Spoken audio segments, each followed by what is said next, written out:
All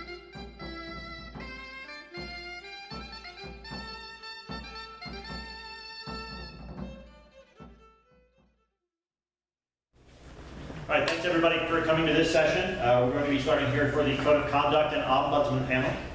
To start with over the past couple of years, Amtgard has established a number of resources to assist organizational leaders and members, and this is an opportunity to hear the why and how that led to these changes.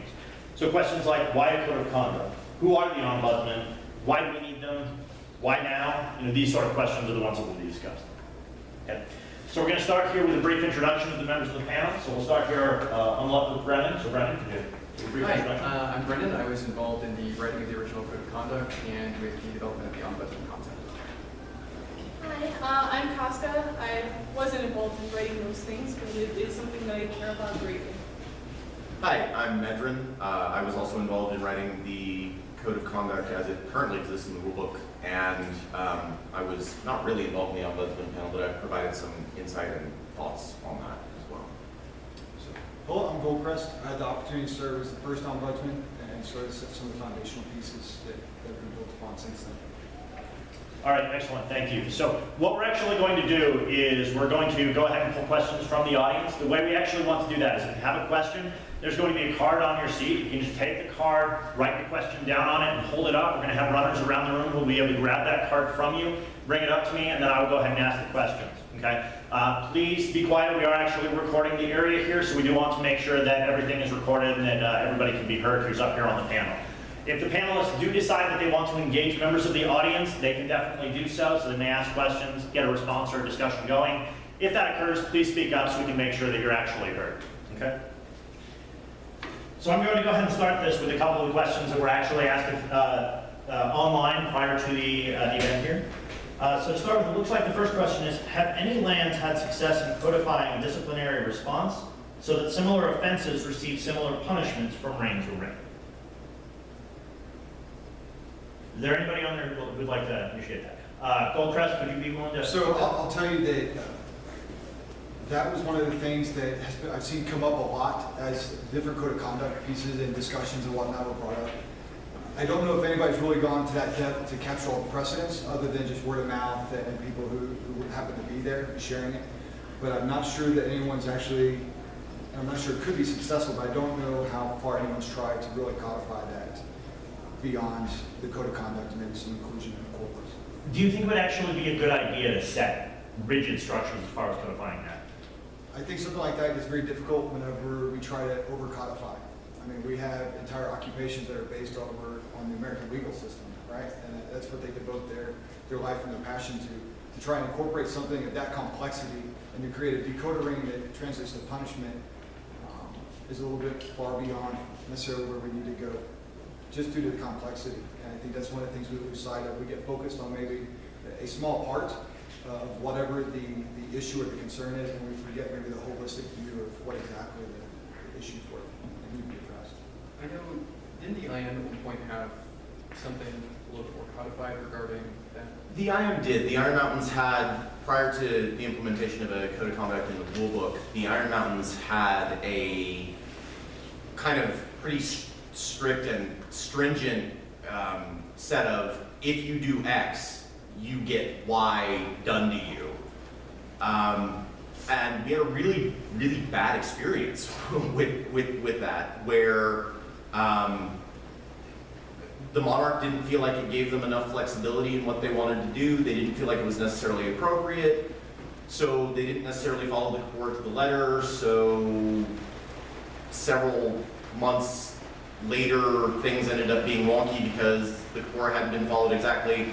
And part of the problem is this. I mean, for those of you who don't know, I'm a lawyer. I was a prosecutor for a number of years. I've done criminal defense. I'm real familiar with sentencing statutes and how they work, and you don't want to go down that road for Amtgard. I mean, I've spent hours and hours and hours trying to figure out what a sentence looks like for any given offense.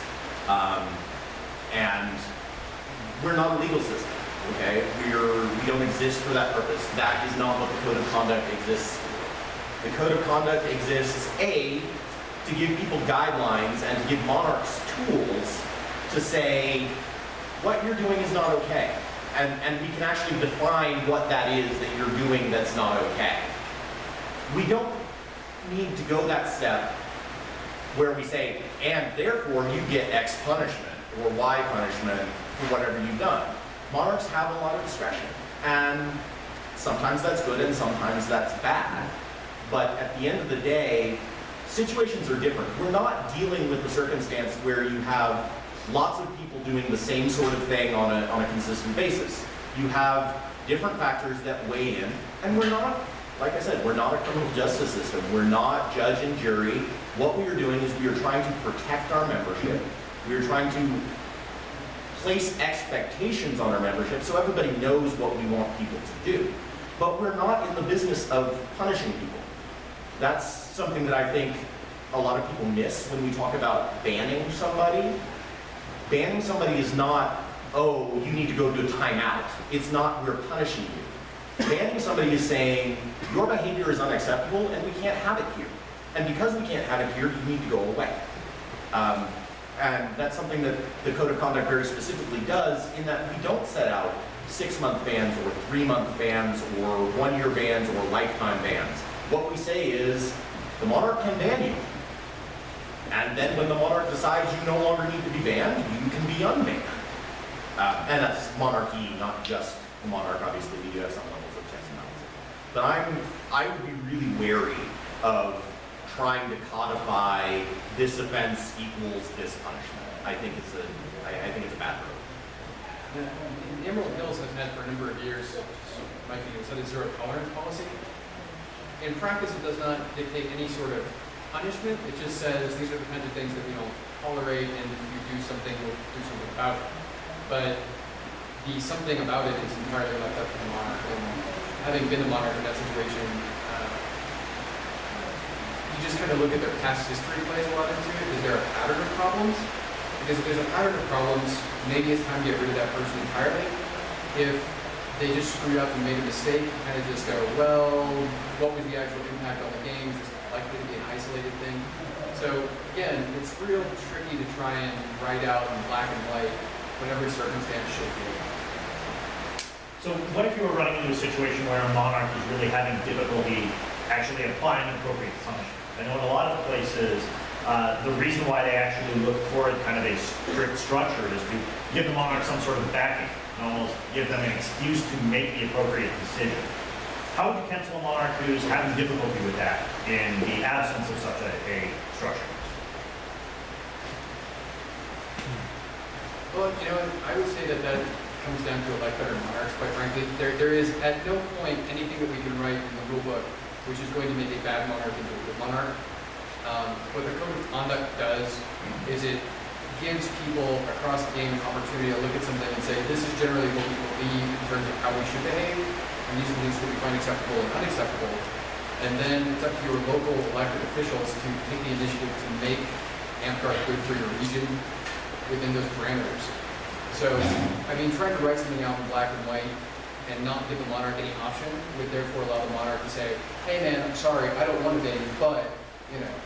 And that would be beneficial for some very cowardly monarchs in some situations, but the overall net effect on Amtgard would be hugely negative. It's just not worth it. The answer to that is like better officers. And I'll echo that. The flippant answer that may be not very helpful is put on your big person pants and let's do your job, because this is what you've been elected to do. And I know it would be a whole lot easier if you could just say, hey man, I gotta do what the rule book says, and I don't really like it, but I gotta do it. No, that's not your job as monarch. Your job as monarch is to make a hard call. I mean, it sucks, but that's what you're getting paid absolutely nothing to do. And go ahead. There is nothing to prevent a monarch from seeking counsel, from going to even other former monarchs in other kingdoms and say, hey, I read once that you faced this problem. What was your process? Because of course, if you're a fairly inexperienced monarch, you may be willing to make the call and to do the hard work, but you may just not have the experience to continue forward. And in that point, I would say, find someone who is more experienced than you, and ask them. The final call is still yours, but if you need to seek help, there's nothing wrong with doing that in order to make sure the correct decision is made. I think that's one of the things that has surprised me the most as the ombudsman is the number of officers that reached out for some advice. You know, you do the balancing act. You don't want to share too much of other instances that occurred, but I was really surprised with the resource that created for monarchs specifically that they felt they could reach out to, and the same rules applied. The information wasn't shared. It's, you know, still semi-protected communications, and that really opened up the council that Casca referenced there. And I think that was I don't know if it was intended or not, but to me it was a surprising byproduct of having an ombudsman. Well, and you would know whether it was intended better than probably anybody else because you designed the program.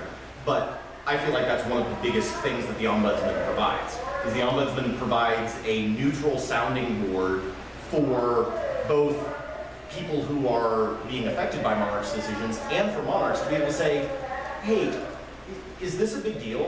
Am I overreacting? Is this act, I mean, what are your thoughts on this? Now, I'm not asking you to make a decision for me, but provide me some resources. Are we talking about a code of conduct violation, or are we talking about somebody being a jerk that maybe needs to be talked to? How can we solve this? What's the best way to deal with that? And that's, I mean, use the ombudsman, please. That's what that program is there for. It's to provide those resources. And certainly, if the ombudsman can't answer your question, they can put you in touch with people who can. They exist to be that resource, and that's part of growing up into being a more adult and more national organization, is that we're trying really hard to provide those resources to our local officers so that you're not out there in the woods on your own with no idea what the heck you should be doing. You can find somebody with as much as, you know, a quick email to really help you out, and that's what we want. And that's what both the Code of Conduct and the Ombudsman proposal exist for. They exist to give you resources. They exist to give you the ability to say, hey, this is what we should be doing, so that you know. So I'd like to actually switch gears real quick, since now that we're talking about the Ombudsman program. One of the questions that has come up is, how does a regular member engage the Ombudsman? What is the process? And then once they're actually engaged, how does the Ombudsman actually help them? Okay, so with the adoption of the team concept, which I think was a great step for them, what they did is they established a little bit, some standard work practices so that they could make sure that and manage that workload. There's a couple different resources. There's an email address that we'll include at the end of this one, and then there's the Facebook page, which is probably one of the area I would most highly encourage you to find them on, is the Amtgard Ombudsman Facebook page, just because you got some more information that way.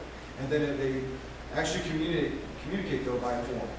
And that way they get the minimum amount of information that they can figure out who's going to be in the best position to work that, and then they'll reach out and they'll actually come find you after you let them know that you're trying to seek them. And I think that was a really productive step for that. It makes it a little bit more comfortable so you're not blasting all kinds of business out there. They can really help you to do that. So really the best thing is make it known to them via the form or email or Facebook page that you're looking for them, and they'll come find you. And then what do they do with that? I really appreciate the opportunity for that question, because I think there's a little bit of some communication out there. I tried to address it at the last year's Circle of Monarchs meeting, but the Ombudsman program is not the Amtgard police force. They're not there to tell monarchs what they have to do. They're there to facilitate, more often than not, communication, to make sure that the right people are involved in the conversation, to come up with, for them, what the right decision is. Not to tell them, hey, you did the wrong thing, you need to do this. Not so much to be a victim advocate, so much to make sure that the victim is it's being addressed by the right advocates. And I think that was some of the confusion there is what people think they're going to do, that whoever contacted the Ombudsman first, that's who the Ombudsman championed. And no, really, it's the game that they champion by facilitating that communication and trying to just help everybody seek resolution. And they're going to take whatever steps that is. If someone's unproductive, then maybe they'll elevate it. And they'll find somebody within that kingdom, land, or whatever that structure is, the next one up to try and push the communication. And even then, I'll tell you the way that I did when I was the Ombudsman, I would reach out and say, hey, just so you know, so-and-so's having an issue. They've said they tried to contact you, there's no action. I'd really appreciate it if you reach out to them and just let me know communication hasn't occurred. We don't talk about what it is. We don't get into the details, just, hey, king, queen, so-and-so, somebody else is having an issue. Why don't you reach out and talk to them and let me know if I can be of assistance. But let me know once you've communicated. because that was the part that I wanted to enforce, that at least they were talking. And then the next step is making sure that whatever it is within their bylaws and their corporate. Because as corporates differ, that was really one of the biggest challenges I had was, okay, did the actions were the actions that they took within the code of conduct and consistent with their own business practices on their bylaws, regardless of what I like the outcome, as long as they followed their bylaws, that was usually my stance. Hey, there's a process, you need to fix your process before you can readdress your issue. And so that's what I did as an ombudsman, and I'm pretty sure that's how the team is doing now. And remember, this isn't a standard that we made up in Amtgard. There are international ombudsman standards that Amtgard tries to adhere to through the program. So there's a lot of vetting and a lot of experience that has gone through creating these policies and procedures. And the ultimate thing to remember is that the ombudsman is a facilitator. They are not a decision maker. They are not someone who's going to tell you what to do or tell the other side what to do. What they are there to do is they are there to make sure that everybody is communicating and that issues are being resolved. Not guaranteeing how that issue is being resolved, but we want to know that the issue is being addressed. And that's what the ombudsman exists to do. I'll tell you, and I know we're going to get to another topic. My number one frustration was I would see a Facebook post, I talked to the ombudsman and this was my decision. Okay, did the ombudsman agree, disagree? What did you talk about? But they would sort of throw that in there like, or almost as a threat. Well, if this keeps up, I'm going to go to the ombudsman. Okay, you can do that anyway. You know, so how is that a threat? So people trying to manipulate the message a little bit. That was a real frustration. And personally, it was a really big frustration when I totally disagreed with the action you were taking. Hold on, I didn't sign up for you to do that. So, I mean, we would work the communication thing, but I always found it interesting when people would do that. I talked to so-and-so, and this is what I'm doing. So just implied that, hey, it's all I'm talking about. So there was one thing that kind of came up during that discussion, and that's the fact that you were the solo ombudsman, and then it actually transitioned over to a team of 3 people who are currently doing the job. What was the rationale for doing that? I mean, were things just really that bad in Amtgard that we needed 3 people to handle it? I don't know if they were that bad. One of the biggest challenges I had was obviously when they were seeking somebody, it was somebody who was already at least a little bit visible and familiar with the community, seen as an active leader and engaged in the different either social media, communication channels and stuff like that. The challenge that I saw, that Brennon and I talked about it briefly after that COM meeting, was the amount of time, because then it became work. Because then every morning I had a point that I had to review everybody's Facebook page. So then all of a sudden what I was doing out of interest, it became, no, I'm honestly devoting a good 10 to 20 hours, of work as opposed to self-interest kind of deal. So I think that was one of the driving factors. And then spreading the skill set, I know was another piece. And again, finding those good folks. Because luckily I move a lot, so you know I love Dragon's Plan, and that's my default kingdom. But I'm not really embroiled in anybody's politics because I move a lot, and I really don't even transfer my credits most of the time. So that could have also created some weird conflicts of interest for those. So by divesting that, I think that addressed that as well. And also realize that that question's a little loaded in the sense of, are things really that bad in Amtgard? Okay, let's be realistic. We have, depending on your numbers, you know, 5, 7, 10,000 members at any given time. If we're talking about 10 hours worth of work a week, or even 20 hours worth of work a week, that boils down to about 1,000 hours a year, okay? That's not a lot of talking in terms of numbers of people that you're talking to. That's not a lot of issues that you're dealing with. I mean, if we as an organization that is that big has, I don't know, how many hours do you think you would spend on an issue? Just average. Really, 3 to 5 maybe. 3 to 5? Okay, so we have 2 issues a week,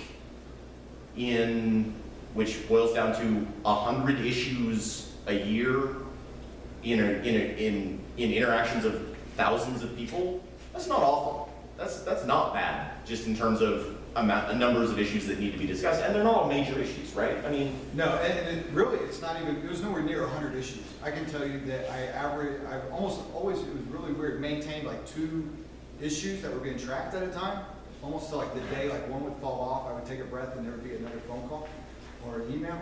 But most of my time was just trying to stay ahead of things and be aware by lurking on the different kingdoms pages. That was the bulk of my time. So I really would save a lot of later investment as far as watching things go. Because it really did become a rush to reach out to the ombudsman first and I'll complete their case. So if I knew sort of already what the battle space was like whenever I get contacted, it made my life a whole lot easier. So most of that time was just staying aware, not actually working issues. I think, Actually, Casca had something she wanted to say. One of the things that he addressed regarding teams was breaking up the skill set. This is something I talked to with Grix, who's one of the current ombudsmen, about recently, is that with dividing it between three of them, of course, it lessens the workload, but it also allows the three of them to break up issues depending on what they're knowledgeable about what they're experienced with. And having one of the members, Michelle Scarab, being a woman, has also been very helpful in that she has been able to address certain issues. I don't know the details of which, but this was just a very general sort of statement that he made regarding individuals who may be more comfortable talking to a woman than to a man. So having multiple genders represented through the Ombudsman Program has also been very beneficial. Brennon? I seem to recall from your stint as ombudsman, you gave a summary, I think it was like 57 issues or something like that. That sounds about right. Yeah. I think there's 57 contacts. Zero contacts, something like that. Some of them may not turn into real things, but, so just to get a scale of, 10,000 people, we had 57 actual things come up, potentially. I mean, it's real. 57 issues are a lot of issues in terms of things that I'm glad that we could deal with or at least address. However, from a numerical standpoint, it's insignificant to everyone that it's not happening to. Excellent. So I'd like to switch gears a little bit here. The question came up from the audience. How do you recommend dealing with popularity and public opinion being used to overturn bans? Brennan, I'd like to address this one. Well, I try to get my bans overturned as quickly as possible using content. So, I think the obvious example there is the monkey thing, because we're probably all familiar with it. It's completely relevant and probably what they're referencing. Honestly, people decry the court of public opinion, and a lot of times rightly so. However, sometimes someone in office or someone with responsibility to make a decision makes a decision without thinking it through, or they make a decision in haste, or they just don't like the person, or whatever. We don't necessarily know. But when the community as a whole looks at a decision that happened and goes, that's not right, first of all, there's two things to consider. We can't, practically speaking, stop them from talking about it. Like, even if we wanted to stop them from talking about it, I'm not saying we do, we couldn't, practically speaking, squelch conversation about it. So if there's going to be outrage and there's going to be public outroar, that's going to happen. There's nothing you can do about it. So with that in mind, the second thing you have to consider is, if you are that person who made that decision and you do feel that your decision was justified, and you look back on it and you go, no, that was the right decision to make, I did the right thing, even though people are upset, then what you're probably doing is you're not communicating properly what actually is going on. And that could be that you're not giving enough background information, and sometimes that's real difficult with certain things.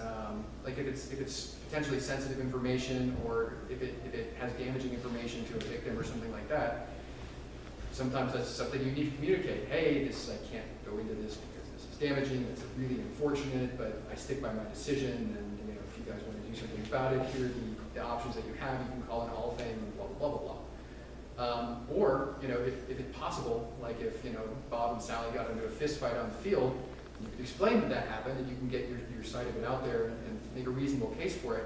And most of the time, if you provide the information, you'll satisfy the public. Because most of the time, what's happening is the public gets half of the story, jumps to a conclusion, and then gets upset. So they're going to talk.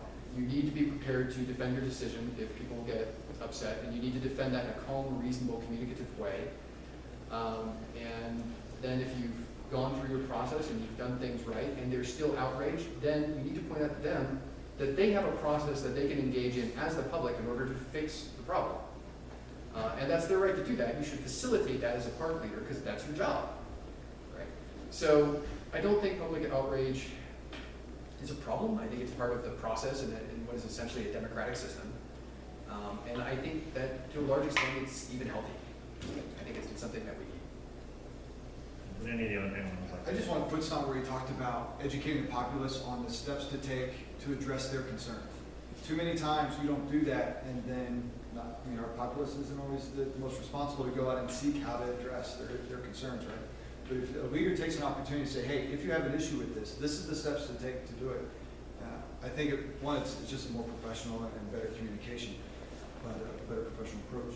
But two, it fulfills your requirement to actually teach them something. They're gaining something out of it, and I think it curbs some of the BS issues.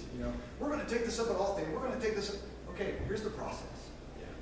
Put away the torches and the pitchforks and address it this way, and it'll be addressed appropriately. And to swing that back to something we talked about a little bit earlier, when the Corpora or the Code of Conduct says, this is the punishment for this behavior, you get into a situation where the question is, can the all thing overturn that? Well, of course the answer is the all thing can probably overturn that. But you're in a tighter spot if the rules say this is what has to happen when X happens, and then you don't have a weight for public opinion. And frankly, public opinion is important. I mean, because here's the deal: the Code of Conduct, the thing that we use to institute bans, is essentially a social contract between all of our members. And what we are saying is, this is the behavior we expect from you. And if you're not going to follow that behavior, then we're going to ask you to not be part of us for at least a certain period of time. If the populace looks at that and says, we really like Jim, and we really think Jim should continue to be part of us, even though Jim did X, Y, or Z, that's the populace's decision. And to some extent, you should facilitate that as monarch. Now, does that mean that you have to agree with them? No. But at the end of the day, it can be the populace's call. That's part of the problem that we ran into with the Iron Mountains Corpora that really required us to revamp it, was that there's always the ability for the all thing to say, that's screwed up, because the all thing has that power in most of our organizations. But there wasn't a built-in process for the all thing to address it. And so people were very confused. They were like, we can't do anything about this. There's no way we can fix this. There's no way we can change this. And that's not entirely true, but making sure that that process is known is very important. Making sure that people know that they have the ability to address that. And, here's the thing. I also really believe that at heart, most of our Amtgarders are decent folks. And Brennon's rolling his eyes at me, which is okay. But I feel like if you do what Brennon told you to do, which is make sure you get the information out there about what happened and why you made this decision, most of the time people go, okay, I really like Jim, and I think Jim is a really good guy, but Jim did something kind of screwed up, and I think Jim needs to sit out his ban. And it takes that tension down if you can, and lets them kind of get past that. Jim's a good guy, he shouldn't be banned, but Jim also did something that's pretty screwed up. And so you can balance that. And I don't know that popularity and the court of public opinion has as much impact on that. I mean, I don't know, I guess the monkey situation was kind of big where, but that didn't even go to all thing, right?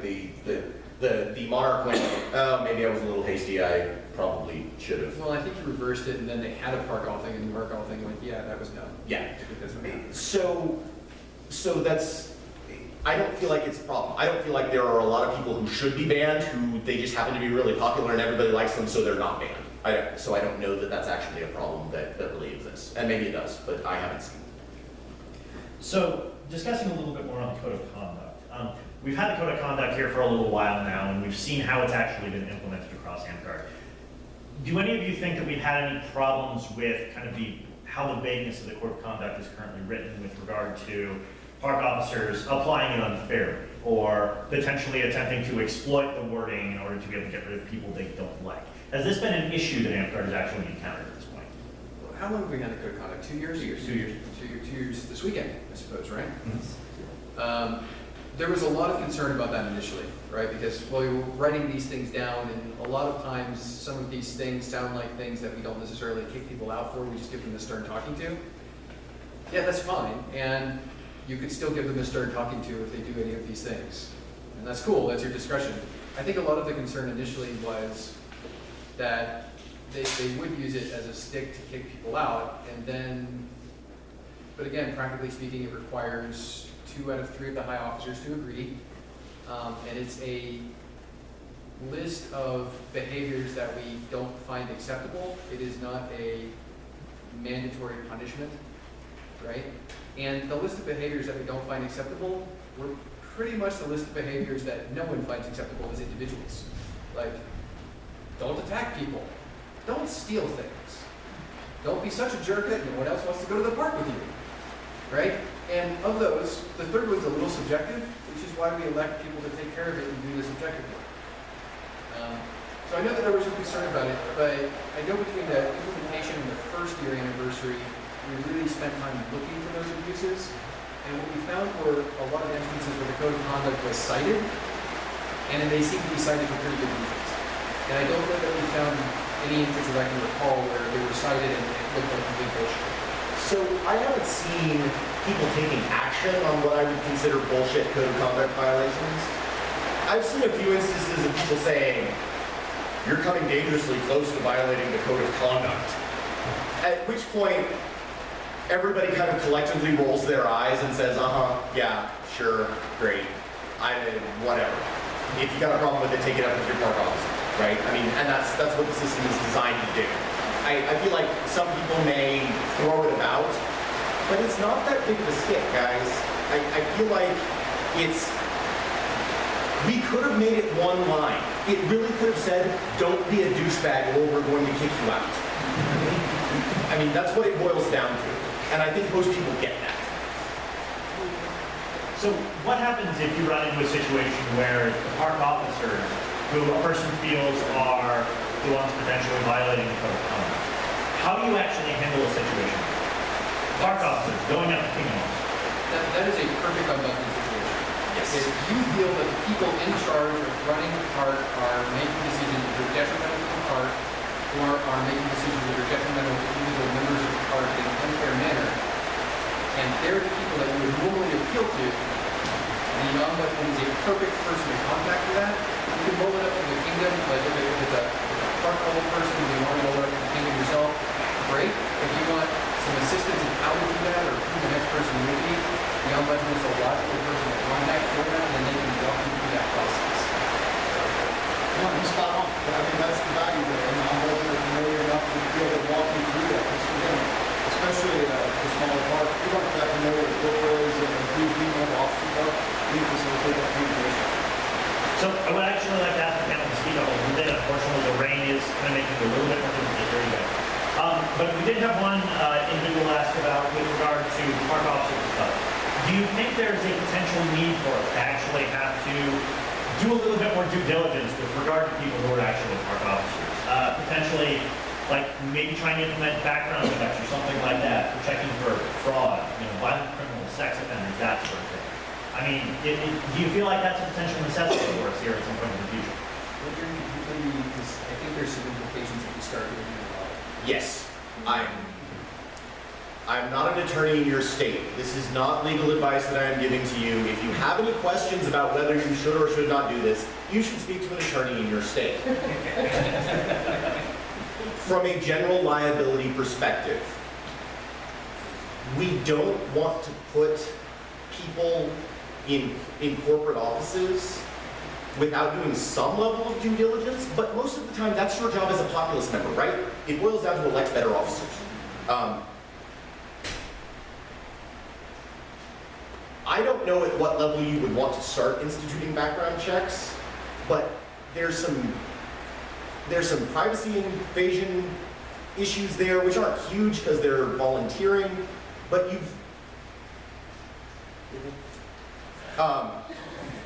you've also got some issues that you could create liability, where you didn't do an appropriate background check, and you then certified that this person was perfectly clean and perfectly acceptable, and then lo and behold, they weren't.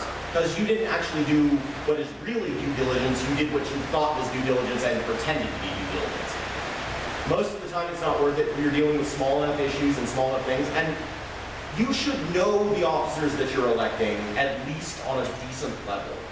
And, okay, we've had some cases where those people have stolen from Amtgard. We've had some Amtgard leaders who, trying to think of other, I think theft is probably the big one that we've had to deal with from We had a... a sex offender in office at one point in the program. Okay. And here's the big thing. The question that a legal person is going to ask is, did you know or should you have known? And there's a question as to whether should you have known. The only time that it's important for you to institute background checks is if it's kind of that standard operating procedure across the industry in which you're involved, and if you're going to be placing them in positions of trust. And this is another big thing that has kind of popped up recently, and I'm going to harp on it again. You should not be placing your officers in a position where they are in a position of responsibility over anything but funds, okay? They should not be in a position of responsibility where they are responsible for the welfare of a child, where they are responsible for the welfare of another human being who is not capable of taking care of themselves. Like Amtgard. Most of Amtgard. You need to think of Amtgard less like a Boy Scout or sporting organization and more like a county fair. When you go to the county fair, you're not going and expecting that somebody is going to be looking out for you and taking care of your children, you know, while they run around and play.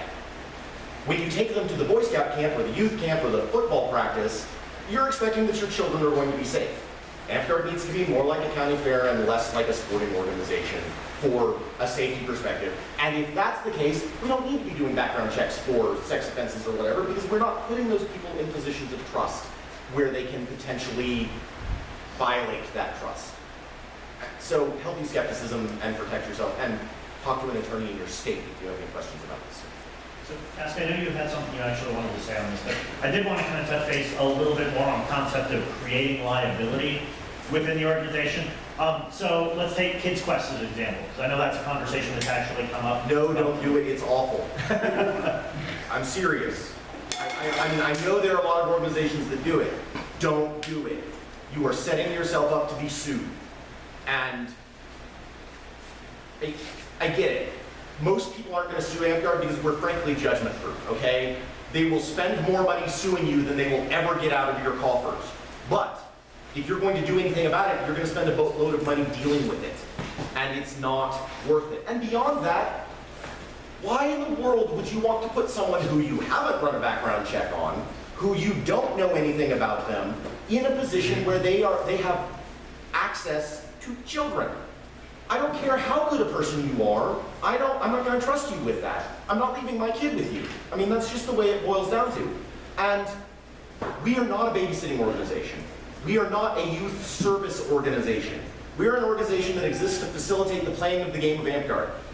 That's what we do, and we take no responsibility for what you do when you come to our events. And we're probably okay as long as we don't start taking responsibility. But where we start taking responsibility is when we start saying, hey, come drop your kids off, you go fight, I'll watch Junior, and something bad happens. If you want to do those sorts of things, the way you do them is by saying, hey, all of you parents who brought your children, we have some activities for you and your kids to do together. Mom and dad stay with that kid all the time. And that's how you can do it. I'm not saying don't bring kids. I know there are plenty of people in Amtgard who don't want you to bring your kids.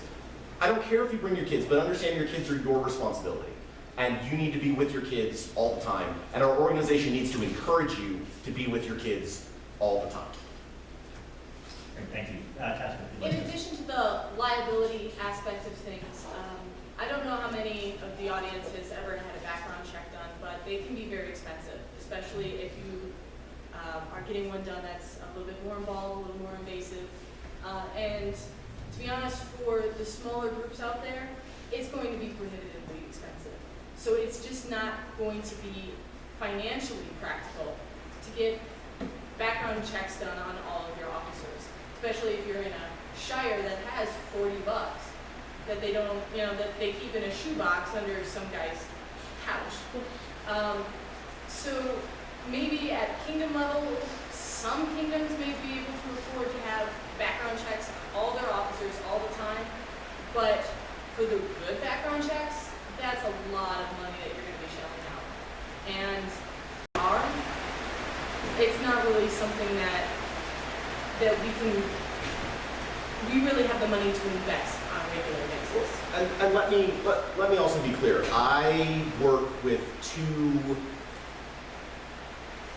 close to $1 million nonprofits as either being on one of their committees or being their legal counsel and offering them advice. And they, who have, literally thousands of times our budget, don't run background checks on anybody but their highest level officers who are dealing with literally hundreds of thousands of dollars on a regular basis. They just don't, because they don't put them in a position of trust where that becomes necessary. I think you would be surprised to find that most nonprofit organizations that are not youth services organizations, that are not providing services directly for kids, they're generally not doing background checks on their people. I mean, it's generally not necessary. And frankly, the guys who you really need to worry about stealing your money probably don't have a record anyway. They just don't. The guys who are going to perp on your children may have a record, but we shouldn't be putting anybody in that situation.